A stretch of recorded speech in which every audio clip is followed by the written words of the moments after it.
یہ نہیں ہے کہ دین کہتا ہے کہ اپنی ضروریات کا خیال نہ رکھو، بلکہ ابن ماجہ میں حدیث موجود ہے اور امام بخاری نے اس کو لکھا ہے کہ نبی پاک صلی اللہ علیہ وسلم سے ایک شخص نے کہا تھا، یا رسول اللہ میرے پاس 1 دینار ہے، میں کہاں خرچ کروں؟ حضور نے خرچ کرنے کی ترتیب بتائی، فرمایا اسے اپنی ذات پر خرچ کر۔ عرض کی یا رسول اللہ صلی اللہ علیہ وسلم اگر میرے پاس 1 اور دینار بھی ہو؟ فرمایا اسے اپنی بیوی پر خرچ کر۔ کہ یا رسول اللہ اگر 1 اور دینار بھی ہو؟ فرمایا اپنی اولاد پر خرچ کر۔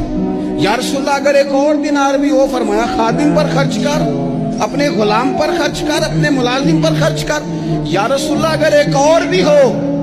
تو فرمایا پھر تو تجھے اللہ کے راستے میں دینا چاہیے نا، پھر تو تجھے فی سبیل اللہ کچھ کام کرنا چاہیے نا۔ اگر اللہ نے تجھے یہاں تک وسعت دی ہے کہ بیوی کا خرچہ بھی پورا ہو گیا، بچوں کا بھی ہو گیا، خادم کا بھی ہو گیا، تیرا اپنا بھی ہو گیا، اتنی ساری نعمتوں کے بعد بھی اگر کوئی نہیں بانٹتا، پھر اسے سوچنا تو چاہیے نا، اسے غور تو کرنا چاہیے نا، جب اتنی ساری اللہ نے اسے وسعت دی۔